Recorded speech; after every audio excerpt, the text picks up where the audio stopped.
Hello friends, welcome back to my YouTube channel study with our neighbour. तो दोस्तों, आज हम अपने इस यूट्यूब चैनल के माध्यम से आरबीसी के अंदर पूछे जाने वाले सबसे इम्पोर्टेंट एग्जाम मैथ्स के अंदर पूछे जाने वाली सबसे third personality third unit matrix के बारे में जानकारी प्राप्त करेंगे कि आरबीसी के बोर्ड एग्जाम के अंदर कैसे अपन मैट्रिक्स के अंदर क्वेश्चन पूछे जाता है और कैसे उसके अंदर अधिकतम से अधिकतम नंबर प्राप्त किए जा सकते हैं। ठीक है, तो आइए अब अपना स्टार्ट करते हैं चैप्टर। तो देखते हैं अपना आयु। आयु क्या होता है? आयु क्या है कि कुछ समान राशियों या संख्याओं का एक व्यवस्थित क्रम है जिसके अंदर हम पंक्ति और स्तंभों को एक वर्गाकार या आयताकार रूप में हम प्रदर्शित करते हैं। तो जो इस आयु में अपने पास जो इस तरह से स्ट्रेट लाइन होती है वो अपनी पंक्ति कहलाती है। ठीक है, पंक्ति कहलाती है। और ये जब खड़ी लाइन होती है उसे हम स्तंभ कहते हैं। अर्थात आयु के समान राशियों का एक व्यवस्थित क्रम है जिसमें पंक्ति और स्तंभों को हम वर्गाकार या आयताकार रूप में प्रदर्शित करते हैं। ठीक है, तो आयु को हम अंग्रेजी वर्णमाला के कैपिटल अक्षर ए इस तरह से इसमें हम प्रदर्शित करते हैं। ठीक है, आयु को एक व्यापक फॉर्म होती है आयु की अपने पास कि ए आई जे एम क्रॉस एन। ठीक है, तो एम क्रॉस एन आयु का क्रम होता है। ठीक है, जिसमें एम अपने पास पंक्तियों की संख्या और एन अपने पास स्तंभों की संख्या होती है। ठीक है, और ये अपने पास आई और जे क्या आई और जे भी संख्या है अपने पास। जैसे आयु को हम 2/2 का एक आयु लेते हैं। ठीक है, 2/2 में A11 A12 A21 तो यहाँ पर अपने पास ये जो मान होता है वो अपने पास आई और जे का मान होता है। ये यहाँ पर आई का मान 1, जे का मान 1, यहाँ आई का मान 1, जे का मान 2। तो इस तरह से हमेशा याद रख लेना कि आयु का हम एक निश्चित मान नहीं निकाल सकते, क्योंकि हमने आयु को स्टार्ट में पढ़ा था। एक प्रकार से व्यवस्थित एक क्रम है जिसके अंदर संख्या को प्रतिष्ठित किया गया है। ठीक है, तो इसका हम यथार्थ मान नहीं निकाल सकते। तो अब हम आयु के प्रकार के बारे में देखते हैं, किस प्रकार का आयु होता है, कितने टाइप का होता है, उनके बारे में देखते हैं। ठीक है, तो आयु को अनेक प्रकार का आयु होता है। लगभग हम उसके अंदर 8 या 9 प्रकार के आयु को हम जानकारी प्राप्त करेंगे। ठीक है, तो आयु उस बोर्ड एग्जाम के अंदर आयु की डेफिनेशन कभी कभार 1 नंबर के क्वेश्चन के रूप में पूछ ली जाती है। ठीक है, तो सबसे पहले आयु का टाइप आता है अपने पास पंक्ति आयु, रो मैट्रिक्स।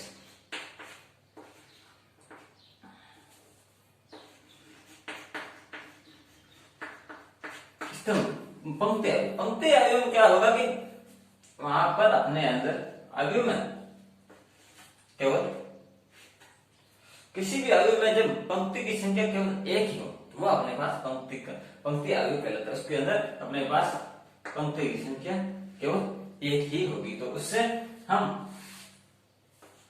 अर्थात वहां पर m का मान हमेशा एक ही होता है। ये चीज पंक्ति आयु में अपने को याद रखनी चाहिए। ठीक है, तो उसके बाद अपने पास आता है स्तंभ आयु।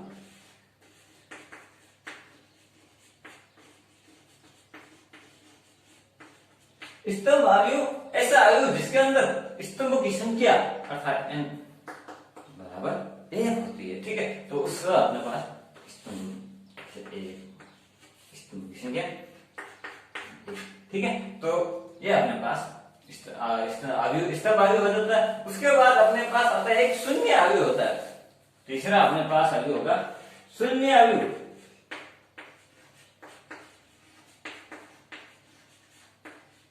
ऐसा आयु जिसके सभी संख्याओं का मान है वो अपने पास शून्य होता है। अर्थात ये अपने पास शून्य होगा, उसके अंदर जितने भी संख्या होगी वो अपने पास शून्य होगी। ये अपने पास 2/2 क्रम का एक शून्य आयु होता है। ठीक है, तो उसके बाद तीसरा अपने पास चौथा अपने पास होता है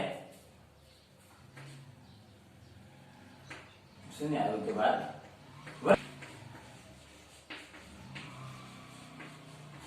वर्ग आयु। ऐसा आयु जिसके अंदर अपने पास पंक्ति और स्तंभों की संख्या अर्थात m और n का मान हमेशा बराबर होता है।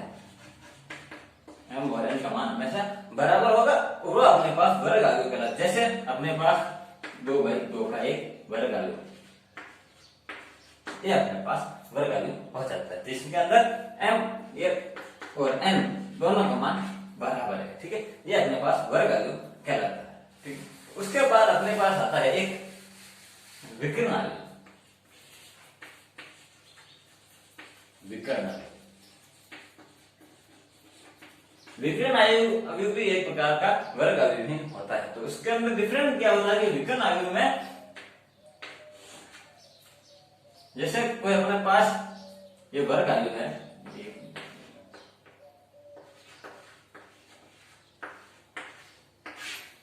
विकर्ण आयु में जो अपने पास ये तिरछी लाइन होती है इसे हम मुख्य विकर्ण कहते हैं। ठीक है, तो मुख्य विकर्ण के अलावा जो भी संख्या होगी वो उनका मान अगर अपने पास शून्य है तो अपने पास वो विकर्ण आयु कहलाता है। ठीक है, तो वर्ग आयु और विकर्ण आयु फर्क क्या है? तो विकर्ण आयु में मुख्य विकर्ण के अलावा सभी संख्याएं शून्य होती है। ठीक है, तो उसके बाद अपने पास आता है एक अदिश आयु।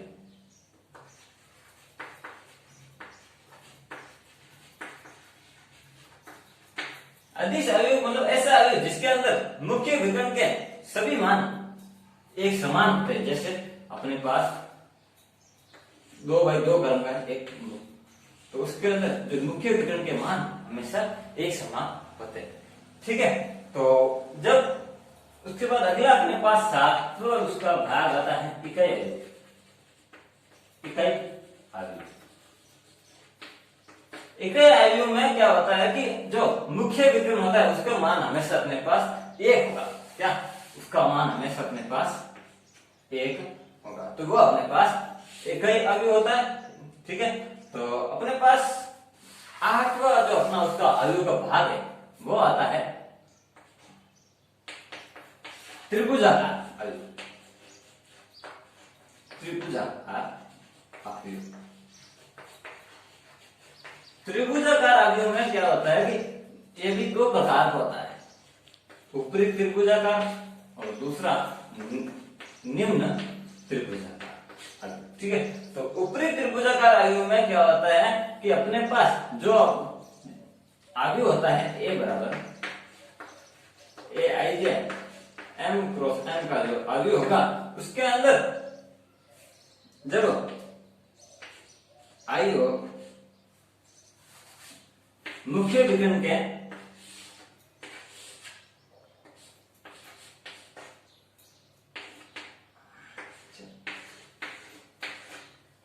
ऊपरी आयु में क्या होता है कि अपने पास मुख्य विकर्ण के हमेशा नीचे की तरफ हमेशा शून्य होता है। ठीक है, अर्थात मुख्य विकर्ण के नीचे हमेशा शून्य होता है, उसके अलावा कोई संख्या नहीं होती है। और निम्न आयु में क्या होगा कि अपने पास नीचे ऊपर की तरफ संख्या शून्य हो जाती है और नीचे।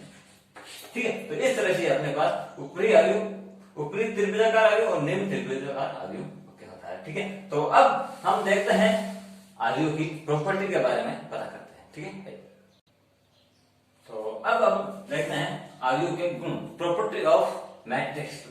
तो प्रॉपर्टी ऑफ मैट्रिक्स का सबसे पहला जो अपना गुण है वो है परिवर्त आयु, ट्रांसपोज ऑफ मैट्रिक्स। ठीक है, तो ट्रांसपोज ऑफ मैट्रिक्स इसकी डेफिनेशन क्या लिखते हैं कि ऐसा आयु जिसके अंदर पंक्ति और स्तंभों को एक दूसरे में परिवर्तित कर देते हैं। क्या?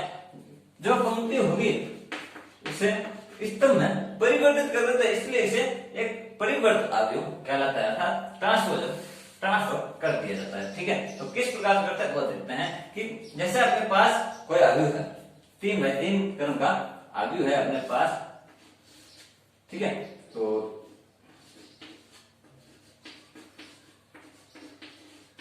ये अपने पास एक आयु दे रखा है, तो उसका हम ट्रांसपोज, तो परिवर्त आयु को हमेशा ए डैश से प्रदर्शित करते हैं। ठीक है, तो उससे ए डैश और कभी कभार से ट्रांसपोज के रूप में प्रदर्शित कर देते हैं। तो उसमें अपने को पंक्तियों को स्तंभों में परिवर्तित करना है। जैसे ये अपने पास स्तंभ में बदल दिया और दूसरी पंक्ति को स्तंभ में बदल देते हैं। तीसरी पंक्ति को भी इस तरह में बदल देते हैं। ये अपने पास एक प्रकार से ट्रांसपोज ऑफ मैट्रिक्स का आता है, अपने पास परिवर्तित अवयव आ जाता है। ठीक है, तो परिवर्तित अवयव में परिवर्तित अवयव को हमेशा ध्यान रखना कि कभी भी दो अवयव के योग का अगर अपने पास ट्रांसपोर्ट दे रखा है तो उससे हम अलग अलग इस तरह से हम विभाजित करके ट्रांसपोर्ट निकाल सकते हैं। और उसके बाद उसकी दूसरी प्रॉपर्टी में आता है, यदि अपने पास किसी कांस्टेंट से गुणा के अवयव का अगर ट्रांसपोर्ट निकालना है तो उसे हम कांस्टेंट को बाहर लेके इस तरह से ट्रांसपोर्ट भी लेकर सकते हैं। ठीक है, तो इस तरह से तो कभी कभार अपने को ये ट्रांसपोर्ट दे तो इसका ये अपने पास ट्रांसपोर्ट इस तरह से हम निकालते हैं। ठीक है, तो ये अपने पास परिवर्तित अवयव होता है। ठीक है, परिवर्तित अवयव के बारे में ये चीजें अपने को कंपटीशन एग्जाम, जैसे अगर आप एयरफोर्स नेवी का एग्जाम देंगे तो उसके अंदर परिवर्तित अवयव से संबंधित बहुत सारे क्वेश्चन हर एक बार पूछे जाते हैं। ठीक है, तो उसके बाद हम लेते हैं अवयव की दूसरी प्रॉपर्टी, वो आती है सममित अवयव, सममित या सममित अवयव, उसके बारे में हम देखते हैं। तो सममित अवयव ऐसा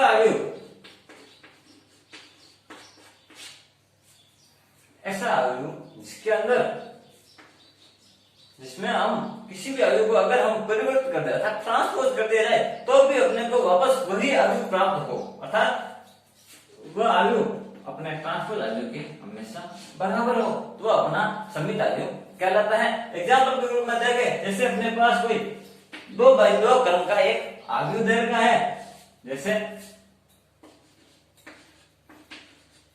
ये अपने पास अवयव दे रखा है 2/2 क्रम का एक अवयव है, उसका अगर हम ट्रांसपोज निकाले तो वो वापस वो का वही अवयव अपने को प्राप्त होता है। अर्थात अवयव को ट्रांसपोज करने के बाद भी अपने पास वापस वही अवयव प्राप्त हो, वो अपने पास एक सममित अवयव कहलाता है। ठीक है, तो विषम सममित अवयव में क्या होता है कि अगर हम किसी भी अवयव का ट्रांसपोज करेंगे तो वो उसका ऋणात्मक मान अपने को प्राप्त होता है। जैसे किसी भी अवयव का अगर हम ट्रांसपोज निकाले तो वो उस अवयव के ऋणात्मक मान के बराबर होता है। ठीक है, ये अपने को प्राप्त होता है। उसका एग्जाम्पल के रूप में अगर हम ले, जैसे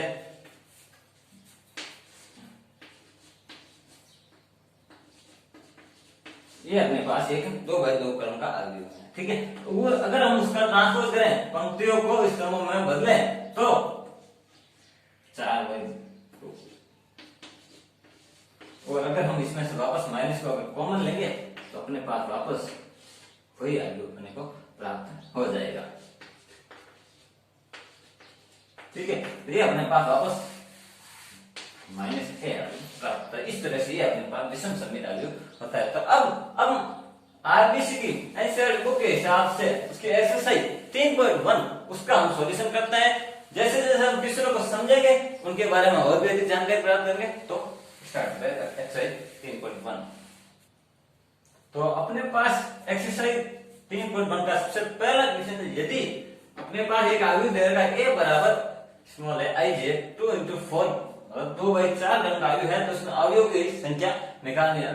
यदि कभी भी अपने को प्रश्न में अवयव की संख्या पूछे तो अपने को हमेशा पंक्ति और स्तंभों का मल्टीप्लाई कर देना, जो अपने पास आंसर आएगा वही अपना अवयव की संख्या होगी। अर्थात इन दोनों का जब गुणनफल होगा 8, वही अपने पास अवयव की संख्या होगी। तो अपने पास आंसर के रूप में क्या लेंगे कि अवयव a बराबर aij 2/2 into 4 का जो अपने पास अवयव की संख्या वो अपने पास 8 होगी। तो आरबीसी बोर्ड एग्जाम का सबसे मेन फंडा यही है कि अपने पास क्वेश्चन को सोल्व करने का तरीका सही होना चाहिए, तरीके का ही नंबर सबसे ज्यादा मिलते हैं। ठीक है, उसके बाद अपना दूसरा क्वेश्चन है, अपने को 4/4 क्रम का अवयव लिखना है। तो 4/4 क्रम का सिंपल है, 4/4 क्रम का हम लिख देंगे।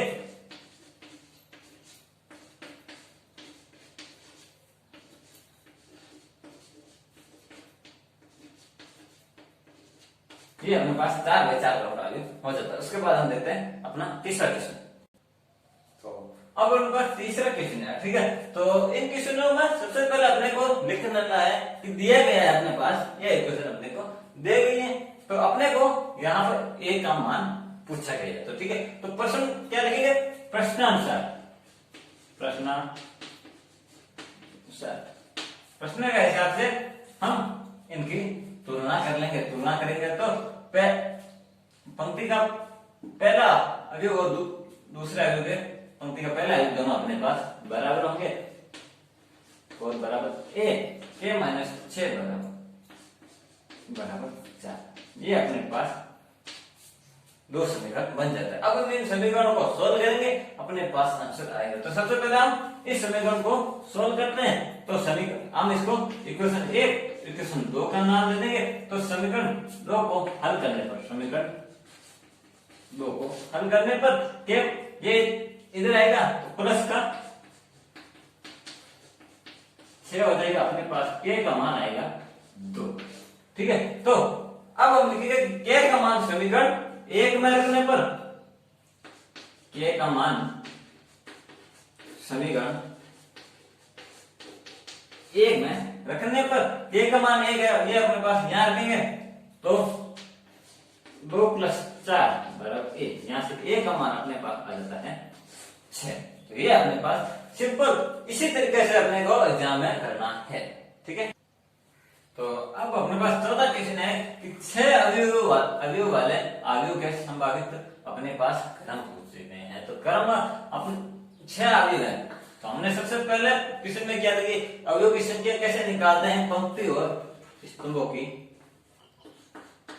गुणा करते हैं, अपने पास अवयव निकल जाता है। तो अब 6 को हम अलग अलग टुकड़ा कर लेंगे जिससे अपने पास गुणनफल के रूप में अपने पास 6 आ जाए। तो सबसे पहले हम 1 और 6 के रूप में इसे विभाजित कर देंगे। ठीक है, और दूसरा अपने पास 2 और 3 और ये अपने पास अवयव के क्रम हो जाता है।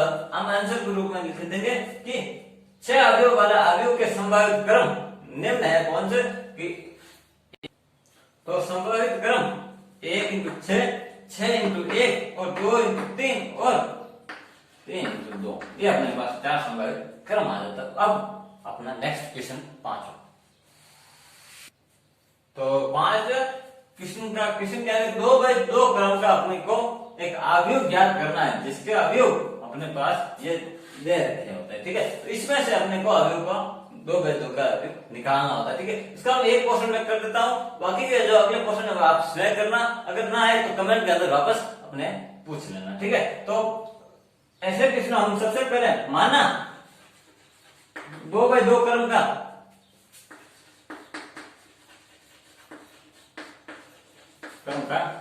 अवयव A11, A12, A21 और A22। ठीक है, तो ये अभी अपने पास है। तो सबसे पहले हम A11 का मान निकालते हैं, A11। तो यहाँ पर I का मान अपने पास 1 है, तो इसके अंदर I J के अंदर अपने वापस I और J का मान रखेंगे। तो सबसे पहले ये रखते हैं, तो 2 × 1 - 1, 3 × 1 +1। तो यहां से अपने पास आ जाता है 1/4। ठीक है, तो A11 का मान आया अपने पास 1/4। ठीक है, तो अब हम निकालते हैं A12। तो यहां पर I का मान अपने पास 1 और J का मान अपने पास 2, तो वापस वही मान रखते हैं।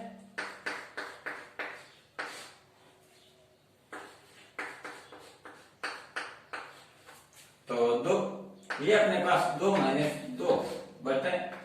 ये अपने पास A12 का मान अपने पास आ जाता है 0। ठीक है, तो अब उसके बाद आता है M21। यहाँ पर I का मान 2 और J का मान 1 होगा।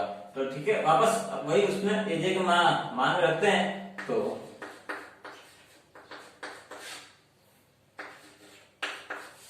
I का मान 2 है अपने पास +1, तो यहाँ अपने पास आ जाता है यहाँ पर 3/7। और उसके बाद A22 यहाँ पर आई और जे दोनों का मान अपने पास है 2, तो वापस उसमें मान रखते हैं 2 इंटू 2 माइनस 2, 3 इंटू 2 प्लस 2। तो इसे हम सॉल्व कर लेंगे, ठीक है। 4 माइनस 2 बटा 8, तो ये 2 बटा 8, इसका मतलब 1 बटा 4। तो ये अपने पास A11, A12, A21 और A22। तो इसमें यहाँ हम इसको एक समीकरण A दे देते हैं, ठीक है। तो अब आप आगे क्या लिखेंगे कि A11, A12 और A21 और A22 का मान समीकरण 1 में रखेंगे, तो अपने पास जो आगे प्राप्त जो अपने पूछा है वो आगे मिलेगा A बराबर, ठीक है। तो A11 का मान 1/4, A12 का मान 0, A21 का मान अपने पास 3/7 और A22 का मान अपने पास 1/4 है। तो इस तरह से अपने को ये आगे 2/2 क्रम का आगे प्राप्त हो जाता है, ठीक है। तो अब अपने पास सीधा हम सातवां क्वेश्चन, छठा क्वेश्चन क्या है कि वो 5 से रिलेटेड है, उसी की तरह वो वापस सॉल्व हो जाएगा। तो आप उसे करना कोशिश करना, हो जाए तो बढ़िया है, वरना अपने को कमेंट बॉक्स में मुझे लिख देना, मैं उसका सॉल्यूशन कर दूंगा, ठीक है। तो अब अपने पास सातवां क्वेश्चन है कि अपने पास दो आगे देर के बराबर में उसके अंदर अपने को A और B का मान अपने को निकालना है। तो ऐसे क्वेश्चन को हम सबसे पहले लिख लेंगे कि दिया है, अपने पास दिया है आयु, ठीक है। तो अब हम लिखते हैं प्रश्नानुसार, प्रश्न के हिसाब से अब हम दोनों की तुलना कर लेते हैं। तो सबसे पहले समीकरण बनेगी A प्लस B बराबर 6 और दूसरी क्वेश्चन अपने पास ये आएगी AB बराबर 8। तो हम इसे समीकरण 1 और समीकरण 2 नाम दे देंगे, ठीक है। तो अब हम उसको सॉल्यूशन करने के लिए अपने को एक समीकरण ध्यान में रखना है कि यदि हम A माइनस B का स्क्वायर करें तो A प्लस B का स्क्वायर माइनस 4AB, ये हमने छोटी क्लास में पढ़ा होगा, दोनों ही बराबर होते हैं, ठीक है। तो उसके अंदर ये बराबर हो गए, जैसे अपन अगर एक बार इसे खोल के देख लेते हैं। सबसे पहले A माइनस B का होल स्क्वायर अपने पास होता है A square plus B square minus 2AB होता है अपने पास, और A प्लस B का होल स्क्वायर अपने पास होता है A square plus B square plus 2AB, ठीक है। जैसे ही हम इनका मान यहाँ रखेंगे अपने को दोनों पक्ष बराबर हो जाएंगे, एलएचएस हो रहा है, बराबर हो जाता है, ठीक है। तो ऐसा क्यों करते हैं वो भी मैं आपको आगे बताऊंगा, ये समीकरण हम क्यों काम में लेते हैं, ठीक है। तो इसके अब हम इसमें A प्लस B का अपने पास मान दिया गया है, तो वो मान यहाँ रखते हैं। तो यह आता है 6 का square plus 4A minus 4AB, 4 और AB का मान अपने पास 8 है, तो यह आ जाता 36 माइनस 32 बराबर अपने पास आ जाता है 4, ठीक है। तो अपने पास क्या आ गया A माइनस B का होल स्क्वायर बराबर आ जाता है 4, ठीक है। तो अब हम इसका वर्गमूल कर लेंगे, तो A माइनस B बराबर आ जाता है। तो अब अपने पास समीकरण आ जाता है A माइनस B बराबर 2, इसे हम समीकरण 3 नाम दे देंगे। अब समीकरण 1 व 3 को जोड़ देंगे, समीकरण 1 व 3 को जोड़ने पर तो 1 व 3 को जोड़ेंगे तो अपने पास A प्लस B बराबर 6 है और A माइनस B बराबर 2 है। तो जैसे ही हम इसको जोड़ेंगे तो यह हो जाएगा 2A बराबर 8, A का मान अपने पास आ जाता है 4, ठीक है। A का मान अपने पास 4 आ गया, तो A का मान वापस या तो समीकरण 2 में रख दो, या समीकरण 1 में रख दो, या समीकरण 3 में रख दो, कहीं भी रख देंगे। अपने पास B का मान अपने को, तो अब हम लिखेंगे कि A का मान समीकरण 3 में रखने पर, 3 में रखने पर A का मान यहाँ रखेंगे, तो अपने पास समीकरण 4 माइनस B बराबर 2, तो यहाँ से B का मान अपने पास आ जाता है 2। इस तरह से A और B का मान अपने को प्राप्त हो गया। तो लास्ट में क्या लिखा था अपने पास A और B का मान, A का मान 4 और B का मान 2 प्राप्त हुआ, ठीक है। अब अपना नेक्स्ट क्वेश्चन है, 8वां क्वेश्चन है अपने पास कि आगे दे रखे हैं हम तुरंत अपने को x वाई जेड और पी का मान अपने को निकालना है। तो वापस अपन देखते हैं कि दिया है, ये आगे अपने को दिए हैं। तो अब फिर हम क्या करते हैं कि प्रश्न के अनुसार आगे की तुलना करने पर तो सबसे पहला अपने पास 2x बराबर 4, ये अपना पहला समीकरण हो जाता है। फिर हम तुलना करते हैं 3x प्लस वाई बराबर अपने पास आ जाता है 5, ये समीकरण 1, ये समीकरण 2। अब इसकी तुलना कर लेते हैं तो -x प्लस जेड बराबर -4, समीकरण 3 और 3y माइनस 2p बराबर अपने पास -3, ये अपने 4 समीकरण आ चुके हैं। तो अब हम क्या करेंगे, इन समीकरणों को हल करेंगे जिससे अपने x, y, z और p का मान अपने को निकल जाएगा। तो सबसे पहले समीकरण 1 से 2x बराबर 4 है, तो उसे हम हल कर लेंगे। हल करेंगे तो यहां से अपने पास x बराबर 2, तो ये अपने पास समीकरण 5 हो जाता है। ठीक है, तो उसके बाद समीकरण 2 से समीकरण 2 अपने पास क्या है, 3x प्लस 5 बराबर 5 है। तो अब हम क्या करेंगे, x का मान जो अपने को समीकरण 5 में मिला था वो उसका मान अपन यहां रख देंगे। तो बीच में यहां लिखेंगे क्या कि x का मान समीकरण 5 से लेने पर तो x का मान यहां अपने पास 2 है, 3 इंटू 2 प्लस y बराबर 5, ये हो जाता है अपने पास y प्लस 6 बराबर 5। ये इधर आएगा माइनस में हो जाएगा और ये अपने पास 5 माइनस 6 मतलब y का मान अपने पास आ जाता है -1। ये अपनी इक्वेशन समीकरण 6 हो जाती है। ठीक है, तो अब हम क्या करते हैं, अपनी इक्वेशन 3 लेते हैं वापस। अब हम क्या लिखेंगे कि समीकरण 3 से समीकरण 3 अपने क्या कहती है कि -x प्लस जेड बराबर है -4। तो हम वापस क्या लिखेंगे, समीकरण x का मान समीकरण 5 से रखने पर x का मान अपने पास 2 है, तो यहां 2 रखेंगे तो -2 प्लस जेड बराबर -4। ये -2 इधर आएगा तो ये हो जाएगा प्लस का, तो यहाँ अपने पास -4 प्लस 2, तो अपने पास जेड का मान अपने पास आ जाता है -2।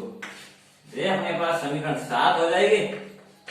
ठीक है, तो फिर अपने पास अब लेते हैं अपनी समीकरण 4 से समीकरण 4 अपनी क्या कहती है कि 3y माइनस 2p बराबर -3 है। तो अब क्या करता है कि समीकरण 6 से y का मान समीकरण 4 में रखेंगे जिससे अपने को p का मान प्राप्त हो जाएगा। तो लिखते हैं कि y का मान समीकरण 6 से लिखने पर y का मान अपने पास है -1, तो -1 यहाँ इस समीकरण रखेंगे तो ये आ जाएगा -3 -2p बराबर -3।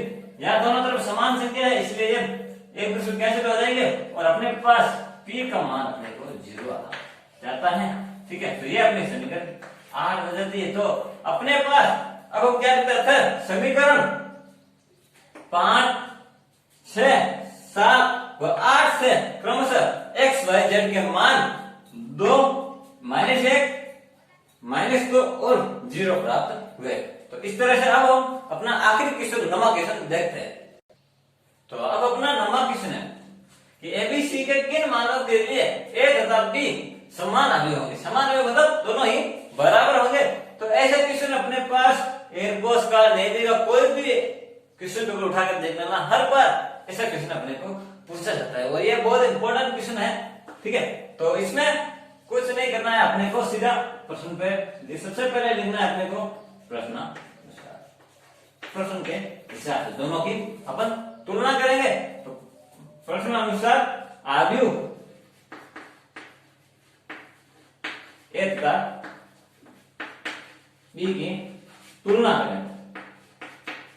तुलना करने पर ये लाइनें वापस सेम टू सेम अपने को बोर्ड एग्जाम में लिखनी पड़ती है, क्योंकि अगर हम जितने इसकी लैंग्वेज रहेगी उतना ही अपने को क्वेश्चन अच्छा रहेगा और उतने अधिक मार्क्स प्राप्त होंगे। ठीक है, तो तुलना करने पर ए माइनस 2 बराबर अपने पास आता है 6। तुलना तो a minus 2 equal to B और 3 equal to C, 2c equal to 6, 2c equal to 6 equation third, और 12c equal to 6b equation 4। Next b plus 2 is equal to a, b plus 2 equal to a समीकरण 5, और next bc is equal to 3b, bc is equal to 3b। ये अपनी 6 equation अपने पास आ जाती है, और जैसे ही हम इक्वेशन को सोल्व करेंगे अपने पास एबीसी का मान प्राप्त हो जाएगा। तो समीकरण सबसे पहले समीकरण 2 से क्योंकि अपने को समीकरण 2 में सी का सीधा मान अपने को प्राप्त हो रहा था, सी बराबर 3, ये पहला मान अपने को मिल जाता है। ठीक है, तो उसके बाद सी का मान हम अपने को निकालना है, ए और बी का मान। तो दूसरी इक्वेशन देखते हैं जिसके अंदर हम बी का मान भी निकाल सके। तो ठीक है, तो हम सी का मान इसे हम समीकरण 7 देते हैं। ठीक है, तो सी का मान अपने को समीकरण 4 में रखने पर, तो सी का मान समीकरण 4 में रखने पर, तो सी का मान समीकरण 4 में सी का मान 3, तो 12 इंटू 3 और 6b। जैसे हम इसको सोल्व करेंगे अपने पास b का मान अपने पास आ जाता है 6। ठीक है, तो ये b का मान और c का मान समीकरण में अगर हम कहीं पे भी रखेंगे तो वापस वो अपने को संतुष्ट करना जरूरी है, ये बात हमेशा ध्यान रख लेंगे। ठीक है, तो अब अपने पास c का मान आ गया, b का मान आ गया, अब अपने को चाहिए a का मान। तो a का मान निकालने के लिए b का मान समीकरण 1 में रख देते हैं, तो b का मान समीकरण 1 में रखने पर, तो a माइनस 2 बराबर b क्या है अपने पास 6, तो रख देते हैं a बराबर हमारे पास आता है 8।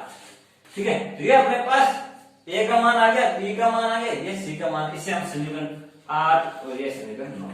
अब समीकरण 8, 7, 8, 9 का मान वापस इन समीकरणों में रखेंगे, तो अब देख लेते हैं कि समान है या नहीं। तो वापस अपने मान रखते हैं, तो a माइनस 2 बराबर a का मान 8, 8 में से 2 गया 6, तो अभी a बराबर ये वापस 3, 2c का मान मतलब c का मान है 3 है, 2c का मतलब 6, 12c का मतलब 36, और b प्लस 2 b का मान 6, तो ये आ जाता है अपना 8, और फिर b और c का मतलब दोनों का मल्टीप्लाई 6 18, तो ये अपने पास a का मान है। इसी तरह हम b भी निकालते हैं।